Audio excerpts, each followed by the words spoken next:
Vamos a continuar, vamos a empezar con la charla que tengo asignada para hoy, que es sobre epicondilitis.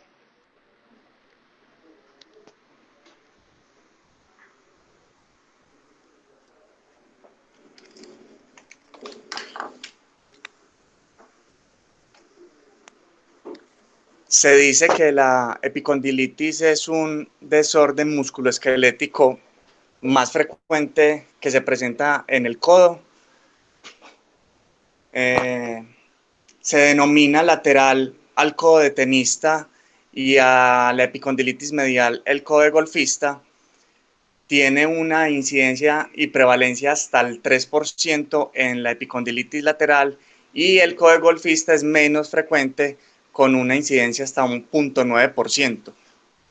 Generalmente afecta a pacientes de la cuarta a quinta década de la vida. No tiene distinción por algún sexo en especial y se ha visto en los estudios que hay mayor predilección por la raza blanca y hasta en un 75% se presenta en el brazo dominante. Se ha asociado con la actividad ocupacional, se ha dicho o se han visto en los estudios que se puede aumentar hasta un 60% el riesgo de epicondilitis en personas que utilicen su brazo dominante en actividades de fuerza y repetición con flexoextensión de la muñeca. Y se sabe que es una afección autolimitada que dura más o menos entre 1 año y medio a 2 años. Y que el 80% de las personas que padecen de epicondilitis, ya sea medial o lateral, mejoran al año de empezar sus síntomas, independientemente de cuál sea su tratamiento. En la historia se mostró que la epicondilitis lateral, Runge fue el primero en describirla en 1873 y definió que era una degeneración crónica. Cyrax en 1936 habló de los desgarros micro y macroscópicos que se presentaban en la unión de los tendones flexores y extensores. Conrad en la década de los 50 ya fue un poco más allá y habló de hallazgos histológicos sobre la tendinosis, y Nirsch, que es el que más ha estudiado la epicondilitis lateral en 1979, es el que propuso la hiperplasia angiofibroblastica. En la epicondilitis medial tenemos que el doctor Morris en 1882 habló sobre la etiología de microtraumas y degeneración del tendón flexor común. Unos años más tarde, el doctor MacLean habló del tejido cicatricial y las alteraciones biomecánicas en el epicóndilo medial que generaba la epicondilitis.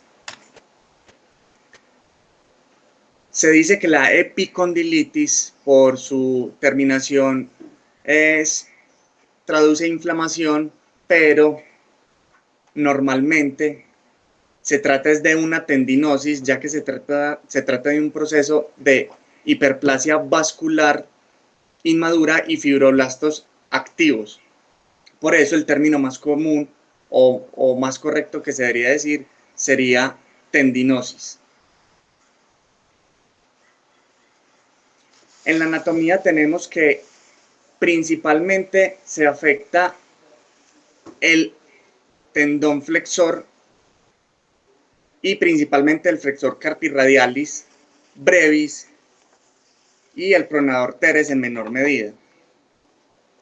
Como vemos, si hacemos la disección del flexor carpi ulnaris, ya vemos que transcurre el nervio cubital detrás de la fosa y observamos el epicóndilo, en donde ya vamos a ver toda la masa extensora del flexor común.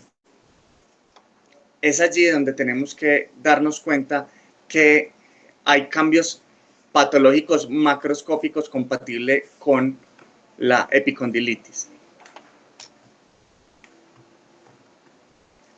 Pero hay que tener muy en cuenta que al momento de hacer la cirugía, las estructuras que dan estabilidad al codo están presentes muy cerca, por lo que el ligamento colateral ulnar está muy cerca y hay que tener cuidado en el momento de hacer el desbridamiento. Y la epicondilitis lateral afecta principalmente al extensor carpi radialis brevis, pero también se dice que al extensor digitorum communis también lo puede afectar en cierto grado, pero principalmente es el extensor carpi radialis brevis. Como vemos, si hacemos la disección ya y separamos el tendón del extensor carpi radialis longus más en la que está más superficial y profundo, se encuentra el extensor carpi radialis brevis, que es el que va a poseer el mayor porcentaje de la patología. Y como vemos, también en estas estructuras hay que tener muy en cuenta las estructuras o los estabilizadores primarios del codo, entre los cuales se encuentra el ligamento colateral radial. Entonces es muy importante estas disecciones que estoy mostrando, porque el momento de la cirugía hay que tener en cuenta de no hacer un desbridamiento extenso, porque podemos alterar la biomecánica del codo lesionando los estabilizadores.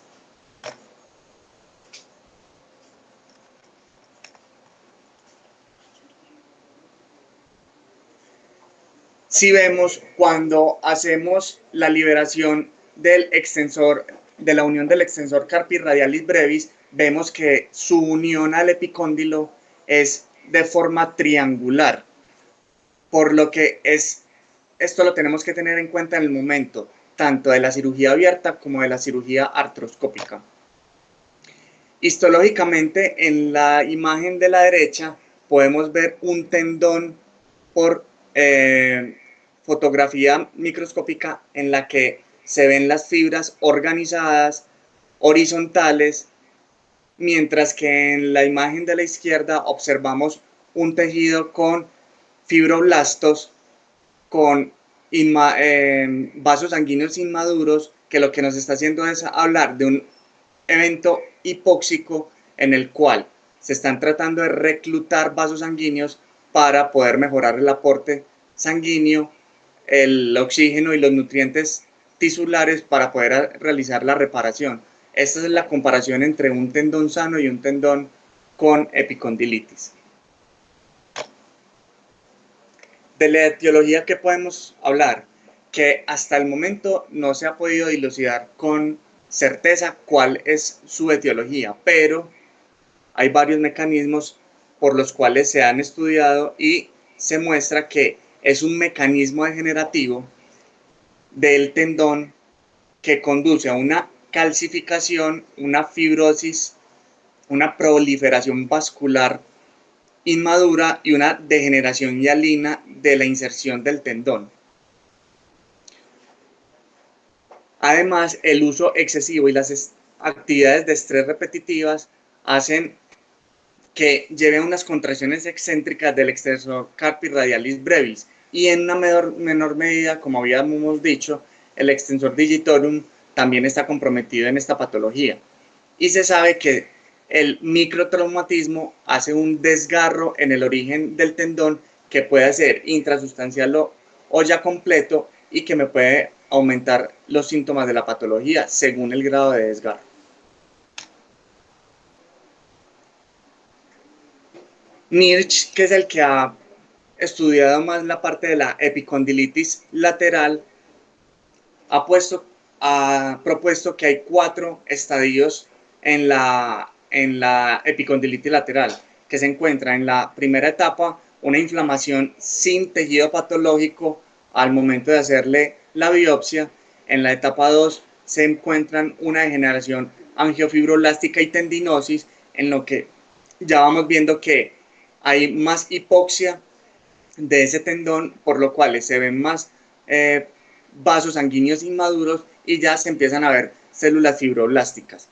En la tercera etapa ya hay una tendinosis con falla estructural, y en la cuarta etapa ya puede ser tanto la etapa 2 o 3, pero que presentan calcificación. Igual en la epicondilitis medial, no se ha dilucidado muy bien su etiología y afecta comúnmente el flexor carpi radialis y el pronador teres. En una menor medida el palmaris longus y el flexor carpi ulnaris, pero principalmente se da en los dos primeros. Y se habla que es una formación desorganizada de un colágeno inmaduro que presenta elementos fibroblásticos y vasculares inmaduros. Es una etiología muy similar a la que se presenta en la epicondilitis lateral. Pero, ¿qué tienen en común las dos? Que esa formación del tejido cicatricial a base o por consecuencia de la hipoxia y la formación de fibroblastos y factores y vasos angiogénicos inmaduros hace que el tendón carezca de propiedades biomecánicas y resistencia mecánica, el cual hace que este tendón se fatigue, empiece los microdesgarros y finalmente haga un desgarro completo. Esto es lo que tiene en común las dos etiologías. Encontramos múltiples factores de riesgo. Se dice que hasta un 9.1% de los tenistas van a presentar epicondilitis lateral y el 3.4% de los golfistas en algún momento de su carrera van a presentar una epicondilitis medial. El sobreuso de ejercicios repetitivos que demanden fuerza en pronación o supinación repetido hace que este sea un factor importante. Además, las personas que presentan diabetes tienen, como ya se sabe, una alteración en la microvasculatura que hace que tengan hipoxia celular y especialmente en la parte de la unión tendón-hueso, lo que puede llevar a un riesgo elevado de epicondilitis, el cual en diabéticos se dice que puede aumentar hasta el 3%. Las presiones que son sometidas la muñeca, por ejemplo, con un martillo neumático, hace que esta repetición y la vibración aumente el riesgo. La obesidad es un factor de riesgo importante por debilidad de la musculatura alrededor del codo y nos puede llevar a una epicondilitis. El trabajo repetitivo manual, especialmente las personas que digitan, hace que esto sea un factor de riesgo y, como sabemos, el tabaquismo hace que llegue menos sangre al tendón, por lo que predispone. Si lo sometemos cigarrillo con una actividad estresante en la musculatura flexora o extensora del codo, nos puede llevar a una epicondilitis. ¿Cuáles son los signos y síntomas más compatibles que encontramos en la epicondilitis lateral? Es un dolor en el área lateral de la inserción del epicóndilo, debilidad al hacer agarre con la muñeca y un dolor al extender la muñeca. Y en la epicondilitis medial tenemos que es un dolor en la cara medial que se reproduce cuando hacemos flexión de la muñeca. ¿Qué vamos a hacer cuando un paciente nos llega con una patología dolorosa del codo? Hacer una completa historia clínica y un examen físico. Estas dos cosas nos hace el diagnóstico de la epicondilitis. Es muy importante que se descarten otras causas diferentes a las de epicondilitis. Para eso existen unas maniobras diagnósticas. Y Harrington en 1998 creó unos criterios diagnósticos tanto para la epicondilitis medial como para la lateral. En la lateral, dolor en el epicóndilo lateral asociado a hipersensibilidad y que el dolor sea con la extensión resistida de la muñeca al extender el codo. Y en la medial es dolor en el epicóndilo medial asociado a hipersensibilidad y que tenga dolor con la flexión resistida de la muñeca al extender el codo.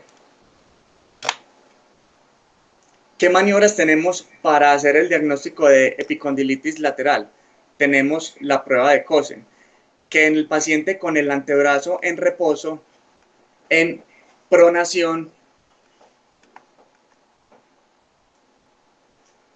se le dice que haga inversión del pulgar y desviación radial de la muñeca con extensión de la muñeca resistida, contrarresistencia.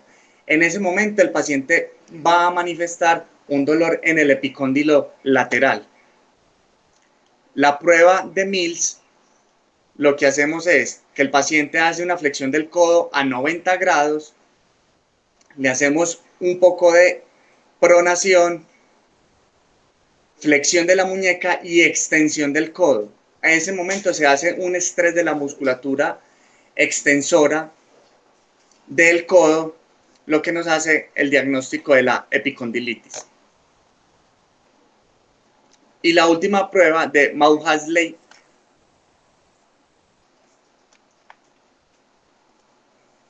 lo que hace es el paciente con el codo a 90 grados apoyado en una superficie del antebrazo en pronación, se le dice que extienda todos los dedos y que levante el tercer dedo. Se le ofrece resistencia y él debe manifestar, si tiene la epicondilitis lateral, dolor en el epicóndilo lateral.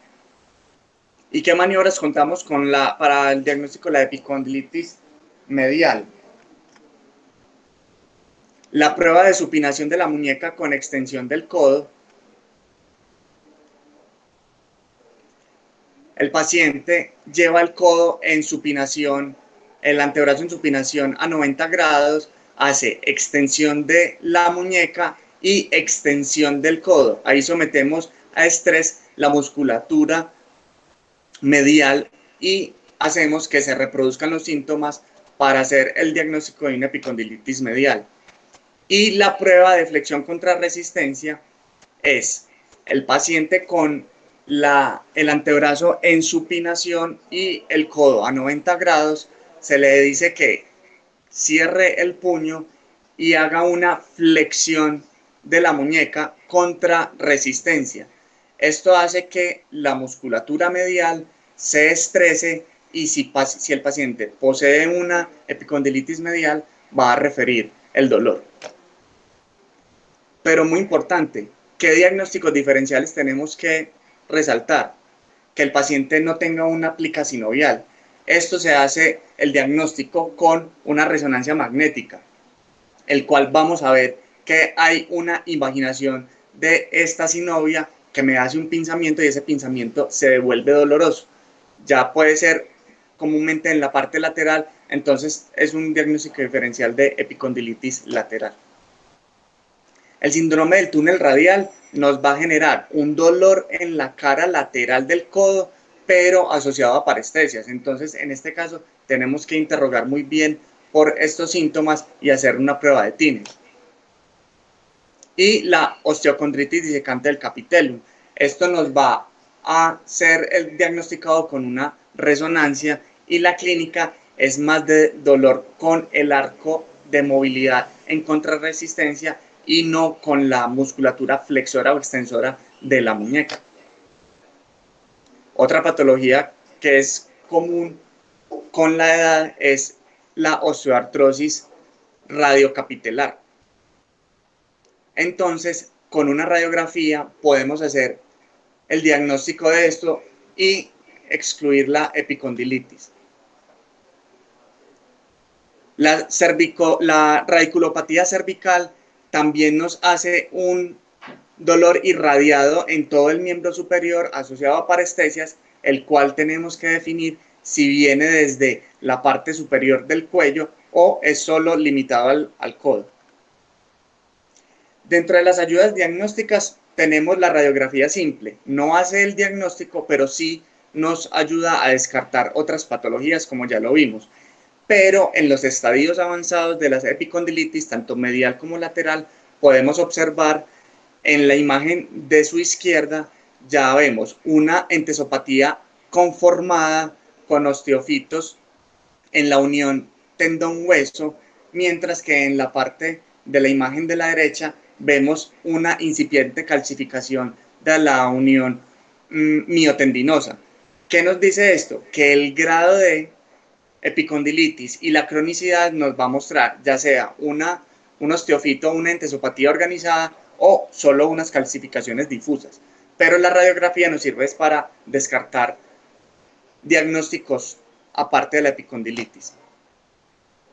La ecografía nos puede ayudar también a hacer el diagnóstico de la epicondilitis. Tiene una sensibilidad del 95% y una especificidad del 92%, pero hay que tener en cuenta que esto es en manos expertas, o sea, en un radiólogo musculoesquelético. ¿Qué podemos observar? Podemos observar lesiones hipoicoicas que nos hacen suponer que este es una tendinosis de la musculatura, tanto flexora o extensora, dependiendo del lugar que lo estemos haciendo. Y en la flecha negra vemos que hay una alteración en la cortical en donde nos está diciendo que hay un estrés de esa inserción, lo que nos lleva a que este paciente tenga una epicondilitis. Lo mismo, en esta ecografía vemos una lesión hipoicoica en donde estamos observando que en la inserción del tendón hay un sufrimiento o un estrés de esto que se va a ver reflejado en la ecografía. Otra imagen en donde vemos una lesión hipoicoica en donde se correlaciona con la epicondilitis. La resonancia, ¿para qué nos sirve la resonancia magnética? Igual que las dos anteriores, no se requiere para el diagnóstico, ya que el diagnóstico de la epicondilitis es netamente clínico. Y es útil para descartar otras patologías, tiene una excelente fiabilidad inter e intraobservador y los hallazgos se correlacionan con la cirugía. Entonces, en estos hallazgos podemos ver si hay rupturas parciales, completas, qué tan extenso es y tienen una muy buena correlación con la cirugía. Como vemos en esta imagen, podemos observar un edema en toda la inserción de la musculatura medial, lo mismo que en esta, pero ya es en la inserción del tendón en la parte radial. En esta imagen vemos un edema muscular y en la unión tendón-hueso ya vemos signos de ruptura porque vemos algo de líquido intrasustancial. En el tratamiento conservador existen múltiples alternativas que tenemos: ondas de choque, acupuntura, terapia física, infiltraciones, ultrasonido, iontoforesis y ortesis. Pero de esto, la evidencia que nos va a mostrar cuál es mejor o tiene evidencia para nosotros utilizarlo. En las infiltraciones tenemos que el esteroide es lo que más utilizamos. También existen estudios con toxina botulínica, concentrado y aspirado de médula ósea, inyección de tenocitos autólogos previamente cultivados y aplicación de plasma rico en plaquetas. Entonces empecemos con los que más estamos familiarizados, que es la infiltración con esteroide más anestésico local. Las infiltraciones con esteroide datan de los años 1950 y tenemos que para la epicondilitis lateral la técnica apropiada es la palpación del epicóndilo lateral, 1 centímetro anterior y 1 centímetro distal al epicóndilo lateral, se hace la inserción de la aguja a 45 grados, llegamos hasta tocar hueso, nos devolvemos unos milímetros, hacemos sangrar ese periósteo y hacemos la infiltración. Hay que tener en cuenta no hacer una infiltración muy superficial. Y para hacer la infiltración del epicóndilo medial hay que hacer una palpación del epicóndilo medial e ingresar anterior al pulgar en un ángulo de 45 grados. Esto es para evitar hacer la punción del nervio cubital. ¿Qué problemas hemos encontrado con la infiltración con los esteroides? Que hay atrofia grasa, puede generarse hipopigmentación de la zona y estudios han mostrado que puede llevar a una calcificación del tendón si se hace con aplicaciones de más de 3 infiltraciones con esteroides en el periodo de un año. Se ha visto que aumenta el riesgo a 4 veces de hacer calcificaciones. Pero ¿qué dicen los estudios? Que solo se presenta una mejoría del dolor a corto plazo, generalmente solo las primeras 8 semanas, y varios RCTs que encontré se asoció con un peor desenlace en el primer año. Eso quiere decir que tiene una mejoría en los primeros 2 meses y al año se ha visto que puede generar una epicondilitis recalcitrante o una calcificación, por lo que es la infiltración con esteroides por ahora la dejamos como segunda opción. El plasma rico en plaquetas es una aplicación segura porque es del suero autólogo, se puede realizar en el consultorio y lo que se hace al hacer la extracción de sangre total es ponerlo en una máquina centrífuga y hacer que se presenten unas concentraciones suprafisiológicas de plaquetas para que con estas concentraciones aumentadas de plaquetas y unos factores de crecimiento que se han encontrado por estudios en los cuales me va a ayudar a hacer una curación y crecimiento con reparación del tendón más rápido, por lo que esta alternativa es importante y se hace con la misma técnica de infiltración. ¿Qué nos muestran los estudios en la recopilación? Que son efectivos en la recuperación de la estructura y función de ambos epicóndilos, que mejoran la calidad de vida a través del proceso de recuperación, ya que me acelera con los factores de crecimiento esta recuperación. Algunos estudios muestran que tiene mejoría de los síntomas en 2/3 de las personas infiltradas con plasma rico en plaquetas y perdón, un último estudio que encontré dice que reduce la necesidad de una intervención quirúrgica hasta en un 35%. Un porcentaje nada despreciable si el paciente se puede ahorrar esa cirugía. Las ondas de choque.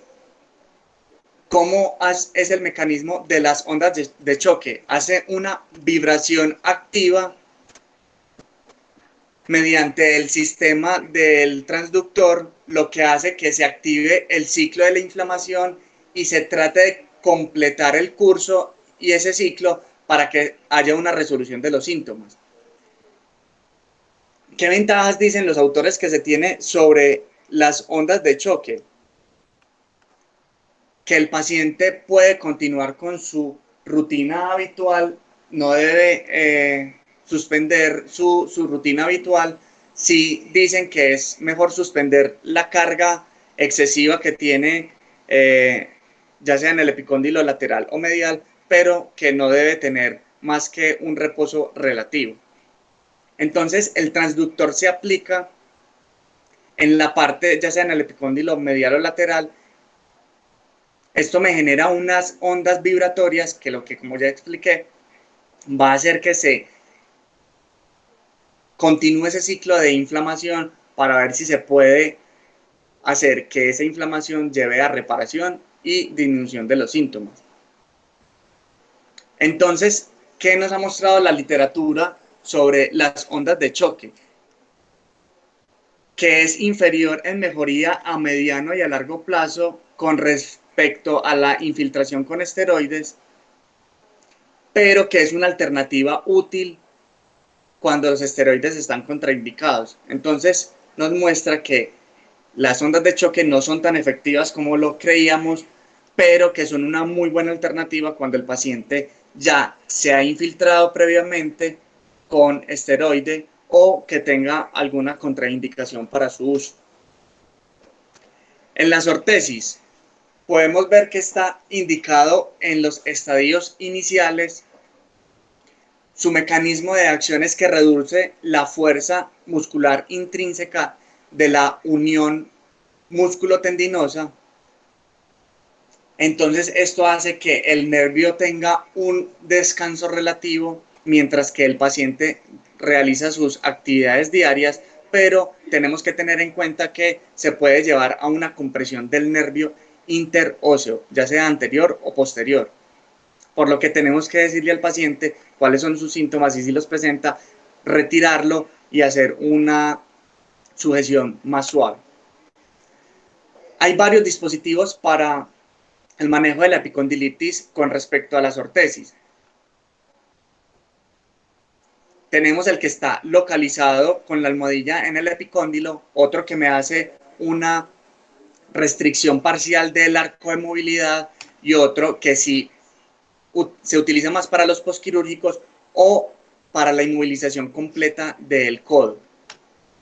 Pero ¿qué nos dice Walter en su metaanálisis? Que cualquier aparato ortopédico que posea una almohadilla de compresión distal al epicóndilo realizó la reducción de la carga, con lo que mejoró el dolor. Entonces, lo que vamos a hacer o lo que vamos a sugerir es hacer solo la aplicación de esta ortesis sin limitación del arco de movilidad, ya que lo que funciona es la disminución de la fuerza en la unión músculo-tendinosa, por lo que solo se necesita este tipo de dispositivos. La iontoforesis. La iontoforesis es una técnica electroterapéutica. Su principio se basa en aplicación de medicamentos con radicales libres y la finalidad de este es hacer una modificación de la zona tratada de una forma bioquímica, haciendo que entre la solución, aplicando el electrodo previamente con la solución de dexametasona con lidocaína. Hay varios tipos de aplicación. Este es uno de los protocolos que encontré con esteroide más anestésico local,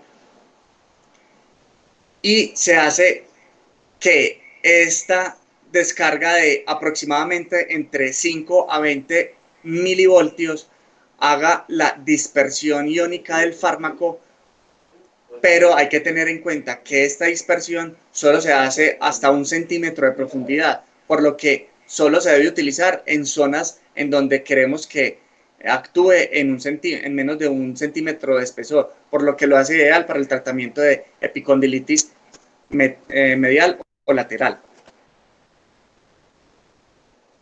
La fuente de alimentación, ya sea el cátodo, los dispositivos en su región positiva y negativa, lo que va a hacer es que la parte positiva me va a hacer la aplicación de los radicales e ingresen de forma intradérmica por los folículos pilosos y las glándulas sebáceas, haciendo que el fármaco quede por más tiempo sin necesidad de hacer una aplicación con inyección. Pero ¿qué nos muestra la evidencia a la luz de la iontoforesis? Que resultó ser una técnica efectiva en reducir el dolor y mejorar la fuerza y la función en individuos con epicondilitis lateral. No hay tantos estudios en epicondilitis medial, pero sí en epicondilitis lateral. Y la iontoforesis es una alternativa para los pacientes con epicondilitis. El kinesiotaping es una terapia con bandas tensiles que se ha incrementado en los últimos años en nuestra sociedad, y lo que nos hace es una distribución de la tensión de cargas de los músculos para así evitar que estos tengan una contracción intrínseca mayor y así cesar la agresión contra la unión miotendinosa. Existen múltiples configuraciones para las epicondilitis. Las que más encontré y que más evidencia tienen es esta configuración en X sobre el epicóndilo lateral y una banda que va desde el lateral a medial que termina en la esquina ulnar, todo esto para evitar o disminuir la fuerza de contracción al momento del paciente hacer alguna actividad. O este tipo de configuración, pero los estudios o el estudio que leí para esto nos muestra que tiene más aceptabilidad y mejoría del dolor la configuración anterior. Para la epicondilitis medial, este es el diseño más utilizado y que mejores resultados ha mostrado.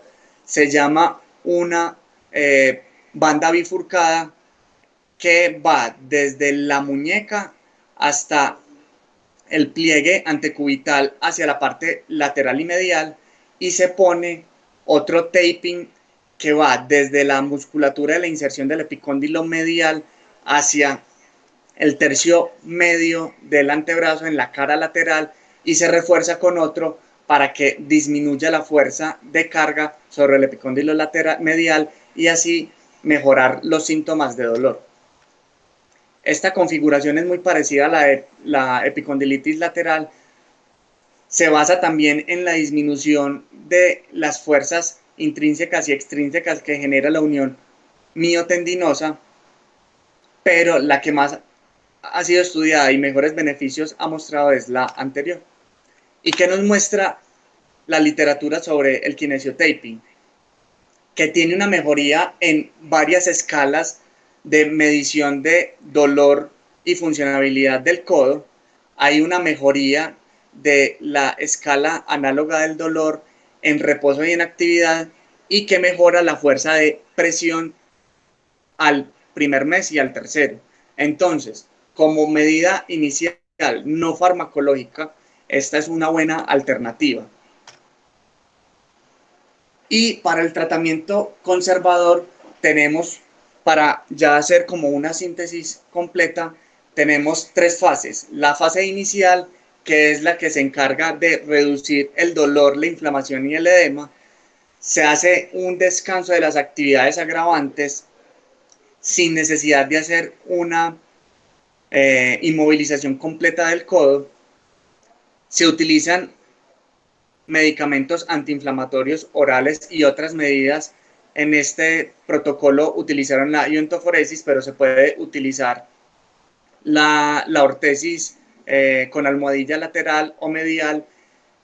Se pueden utilizar varias medidas no farmacológicas, y con el tiempo, más o menos entre la segunda semana, se empieza un masaje con fricción profunda de 2 a 3 minutos 2 o 3 veces al día.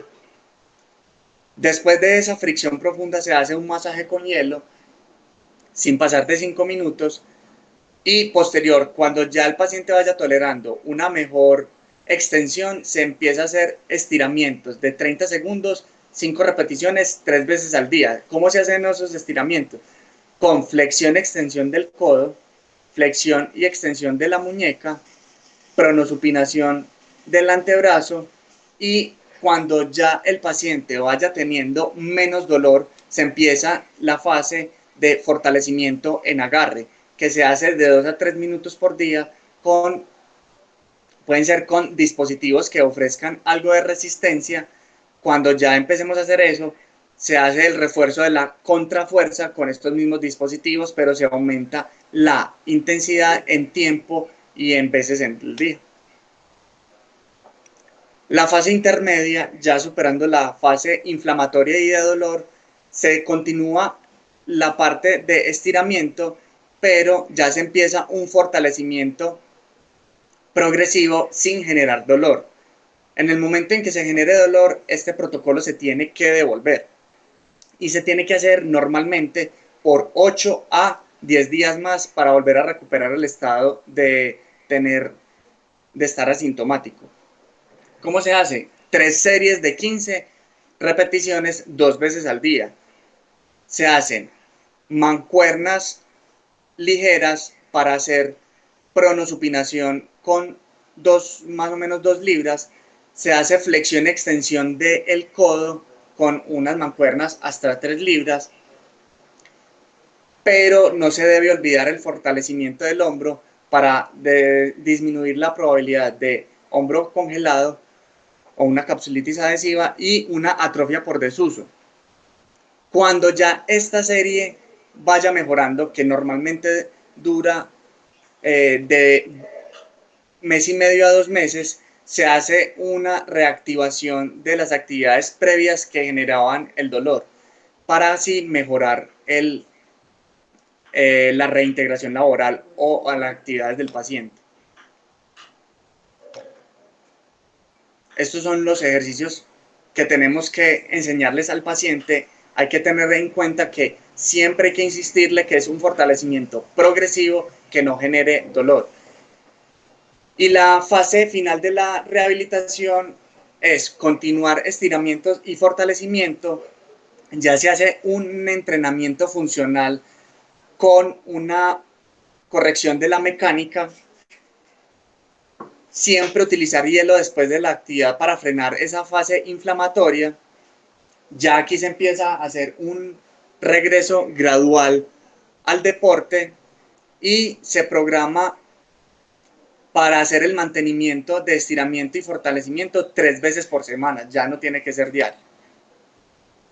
Existen múltiples tratamientos que están en fase de experimentación, que son la inyección directa de tenocitos cultivados autólogos, concentración de aspirado de médula ósea, inyección de toxina botulínica y muchos otros más, pero que están en proceso de estudio, pero lo que se encuentra en la literatura es que son prometedores.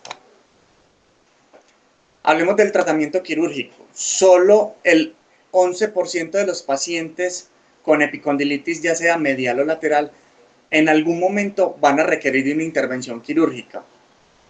¿Cuándo se toma esa decisión? Cuando hay una falla en el tratamiento conservador por 6 meses a 12 meses, con seguimiento estricto y que el paciente haya hecho todos los protocolos adecuadamente. Solo con ese ítem que ya lo tengamos, se puede llevar al paciente o se le puede sugerir al paciente una intervención quirúrgica. Existen múltiples procedimientos entre los abiertos y los artroscópicos, pero que al final los estudios nos muestran que tienen unos desenlaces similares. En la cirugía abierta vamos a esquematizar uno de los tantos protocolos que existen, y lo que vamos a hacer para la epicondilitis lateral es hacer un esquema entre el epicóndilo y la parte anterior del radio. Por ahí vamos a hacer una incisión de 3 centímetros de longitud para poder hacer una buena exposición del tendón. Vamos a hacer una liberación Roma hasta llegar a la unión tendón-hueso, y ahí vamos a hacer la resección del tejido patológico, el cual vamos a encontrar con áreas, puede ser de necrosis, de calcificación, o que ya no tenemos una buena resistencia mecánica cuando hacemos la sujeción con las pinzas. Este tejido debe ser gentilmente removido, teniendo en cuenta que debajo de estos tenemos los estabilizadores laterales del codo, que es el ligamento colateral radial. Una vez hacemos la resección de todo este segmento patológico, nos vamos a ayudar ya sea con una sutura de anclaje, puede ser cualquier dispositivo que nos permita hacer el afrontamiento del tendón sano. En este caso, la sutura de anclaje me pareció una sutura de anclaje sin nudos. Me pareció que este protocolo estuvo bien diseñado porque una de las ventajas que dice el estudio es que el nudo, al ser una supersutura, ya sea la que utilicemos, se tiene que anudar bastante y puede generar una irritación en esta área. Mientras que esta sutura que no necesita ser anudada mejora el rendimiento de curación del tendón patológico que ya está reparado. Entonces lo que hacemos al momento de hacer la resección es hacer el afrontamiento del tendón ya sano, y nos fijamos que no vaya a quedar con ningún tipo de inestabilidad. Si es así, nos tenemos que devolver, pero lo que tenemos que hacer es hacer la resección del tejido patológico y ya hacer el cierre normal por capas. ¿Qué nos muestra la literatura? Que hay, como en esta serie de casos, 83 pacientes con un seguimiento hasta casi 13 años, que me pareció muy buen seguimiento, y el 84% de los pacientes tenían buenos o excelentes resultados. Entonces, como vemos, la cirugía abierta es una alternativa con muy buenos resultados. En la epicondilitis medial tenemos que se hace un abordaje medial, lateral al epicóndilo medial, en el surco por donde discurre el nervio ulnar, más o menos de 3 centímetros de longitud. Se hace la disección teniendo en cuenta las ramas sensitivas nerviosas que nos podemos encontrar, haciendo una adecuada disección y rechazo de estas. Vamos a encontrar todo lo que es la masa flexora, y lo que vamos a hacer es una incisión longitudinal en el origen del flexor común. Esta incisión nos hace permitir que al ser lineal, las fibras del tendón lesionadas se haga una disección o una remoción elíptica para así poder hacer un buen afrontamiento y una mejor reparación tendinosa. Si el paciente presenta en esta etapa una alteración en la inserción, tenemos que utilizar una sutura de anclaje. Si el paciente lo que tiene es un foco de tejido patológico sin desprendimiento o que no esté unido a la parte ósea, se hace la resección elíptica, como vemos, y se hace una reparación primaria y dependiendo si necesita anclaje o no al epicóndilo medial. Muy importante que si necesita reparación y unión con sutura de anclaje al epicóndilo medial, hacer un curetaje de esta zona para generar o hacer liberación de factores angiogénicos y que la unión tendón-hueso sea más predecible. ¿Qué nos muestran los estudios? Que el 87% de los pacientes tenían buenos o excelentes resultados a un seguimiento de 7 años de seguimiento. Entonces, esto nos muestra que la cirugía abierta, tanto para la epicondilitis medial como lateral, a largo plazo tienen unos buenos desenlaces. En la cirugía artroscópica no me voy a detener mucho en la técnica. Se dice que se necesita una curva más larga que en la técnica abierta. Una de las ventajas de la artroscopia es que genera un retorno más precoz a las actividades que los de la cirugía abierta, pero esto también depende si es solo una excisión o una reinserción. Si es una reinserción del tendón, se deben llevar los protocolos iguales, que son hasta 6 a 8 semanas de reposo de actividad física con fortaleza. Lo que se hace es la resección del origen del extensor carpi radialis brevis y de forma segura sin dañar el complejo ligamentario lateral. Entonces, lo que nos ofrece la artroscopia es que es una visualización más directa del interior hacia el exterior y podemos evitar este tipo de lesiones. ¿Qué diferencia tiene con la cirugía abierta? Que dependiendo del procedimiento que se le haya hecho, se le puede empezar a promover al paciente actividades de flexoextensión o de fuerza intrínseca y no extrínseca de la musculatura para que tenga una recuperación más rápida. Se dice que tiene un retorno a las actividades más ligeras, más o menos a las 2 semanas, y los deportes previos a las 6 semanas, pero todo depende de la cirugía que se le haya hecho. ¿Qué nos muestra la literatura? Que los resultados a corto plazo después del tratamiento artroscópico de la epicondilitis lateral tiene una alta tasa de éxito con alivio del dolor y retorno a las actividades. Entonces, entre la cirugía abierta y la artroscópica, ¿cuál es superior? ¿Qué nos muestra la literatura? Que no existe diferencias en recurrencia, complicaciones, fracasos, puntajes pre y postoperatorios. Entonces, la decisión que tomemos va a depender de qué tan confiados estemos con una técnica u otra. Siempre tenemos que tener en cuenta que las complicaciones se pueden dar como las fístulas, la neuritis, la osificación heterotópica y las inestabilidades laterales. Pero para esto tenemos una área segura que es la parte anterior entre el capitellum y el radio. Si respetamos esta área segura, no vamos a comprometer las uniones del ligamento colateral, tanto ulnar como radial. ¿Cómo vamos a prevenir el regreso de la epicondilitis? Que los trabajos en donde se desempeña el paciente sean ergonómicos, limitar los movimientos altamente repetitivos con pausas activas. Hay que hacer una modificación de los factores de la carga física. Esto ha mostrado que reduce el riesgo de la epicondilitis. Y como conclusiones de esta charla tenemos que la epicondilitis tanto medial como lateral es una patología común del codo.